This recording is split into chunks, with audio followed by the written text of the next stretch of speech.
مفصل اور مدلل انداز میں گفتگو کرنا چاہتا ہوں۔ ہر ایک بول جامع مگر مختصر ہے، ہر ایک بول جامع مگر مختصر ہے، بہت پرکشش ہے، بہت پر اثر ہے۔ احباب ذی وقار، اس عنوان میں مرکزیت دو چیزوں کو حاصل ہے۔ پہلا مسئلہ ہے ختم نبوت، دوسرا ہے رد قادیانیت۔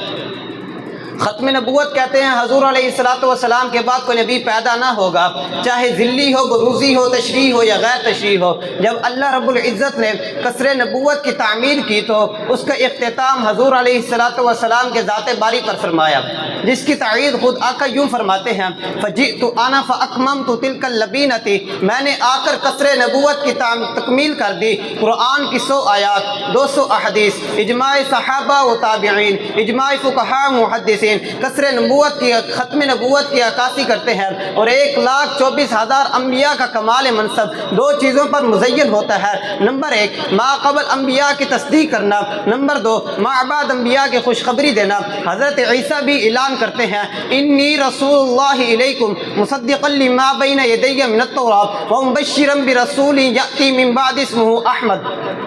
مگر میرے آقا کا کمال منصب اعلان ختم نبوت پر ہوتا ہے، چنانچہ رب لم یزل سورۃ الاحزاب آیت نمبر 40 میں ارشاد فرماتا ہے، ما کان محمد ابا احد من رجالکم ولکن رسول اللہ وخاتم النبیین۔ اس آیت کی تفسیر خود آقا یوں فرماتے ہیں، انا خاتم النبیین لا نبی بعدی۔ اور سورۃ المائدہ آیت نمبر 3 میں اللہ رب العزت ارشاد فرماتا ہے، الیوم اکملت لکم دینکم واتممت علیکم نعمتی ورضیت لکم الاسلام دینا۔ اس آیت کی تفسیر رئیس المفسرین حضرت عبداللہ بن عباس رضی اللہ تعالی عنہ یوں فرماتے ہیں، لم ينزل بعد هذه الآیت حلالا وحراما۔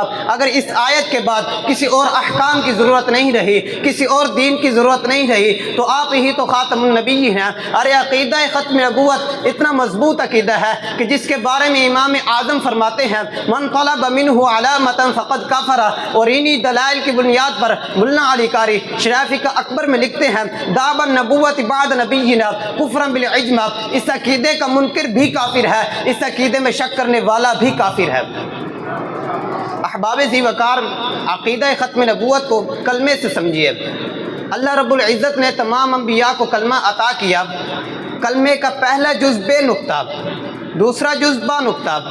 اللہ رب العزت نے جب کلمہ حضرت آدم علیہ السلام کو عطا کیا تو کلمہ لا الہ الا اللہ، آدم صفی اللہ، پہلا جز بے نقطہ، دوسرا جز با نقطہ۔ کلمہ عطا ہوا نوح کو، لا الہ الا اللہ، نوح نجی اللہ، پہلا جز بے نقطہ، دوسرا جز با نقطہ۔ کلمہ عطا ہوا عیسیٰ کو، لا الہ الا اللہ، عیسیٰ روح اللہ، پہلا جز بے نقطہ، دوسرا جز با نقطہ۔ لیکن جب میرے آقا علیہ السلام کی باری آئی تو کلمہ عطا ہوا لا الہ الا اللہ محمد رسول اللہ، پہلا جز بے نقطہ، دوسرا جز بھی بے نقطہ۔ گویا کہ اللہ رب العزت یہ سمجھا رہا ہے جیسے لا الہ الا اللہ پہ ربوبیت ختم ہے، ویسے ہی محمد رسول اللہ پہ نبوت ختم ہے۔ احباب ذی وقار، اب میں وقت کی نزاکت کو مد نظر رکھتے ہوئے رد قادیانیت کے موضوع کی طرف بڑھتا ہوں۔ میرا اور میرے اکابر کا یہ عقیدہ ہے کہ مرزا غلام احمد قادیانی نبی ہو ہی نہیں سکتا، کیونکہ نبوت کے کچھ اوصاف ہیں۔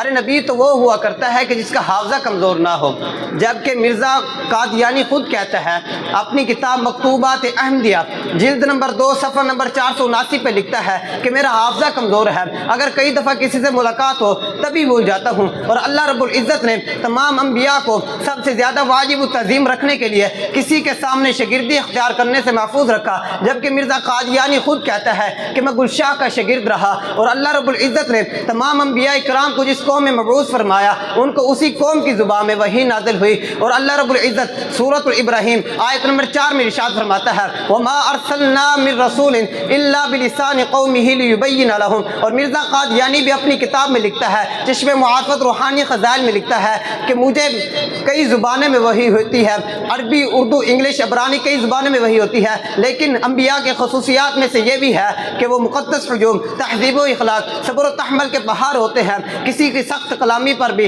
اخلاق کا دامن ہاتھ سے نہیں چھوڑتے اور اپنی شیریں زبان نرم خوئی کے ذریعے لوگوں کو راہ راست پر لانے کی کوشش کرتے ہیں۔ لیکن اس کے برعکس انبیاء کا مظہر عتم ہونے کا دعوے دار مرزا غلام احمد قادیانی خود کہتا ہے اپنی بد اخلاقی کمزوریوں، نکتہ چینیوں اور بد گوئیوں سے لبریز ہوتا ہے۔ چنانچہ اپنی کتاب مکتوبات احمدیہ جلد نمبر 9 صفحہ نمبر 305 میں تمام اولیاء کرام کو گستاخیاں کرتا ہے اور حضرت عیسیٰ السلام کی گستاخیاں کرتا ہے۔ لیکن میں اس بات پہ یہ کہنے پہ مجبور ہوں کہ اکملت لکم آیت قرآنی کو پڑھ کر ذلی و بروزی کی نبوت کو مٹا دو۔ اکملت لکم آیت قرآنی کو پڑھ کر ذلی و بروزی کی نبوت کو مٹا دو۔ ہو جس کو محمد کی مساوات کا ہو جس کو محمد کی مساوات کا دعویٰ، مسوا و جہنم کی وعید اس کو سنا دو۔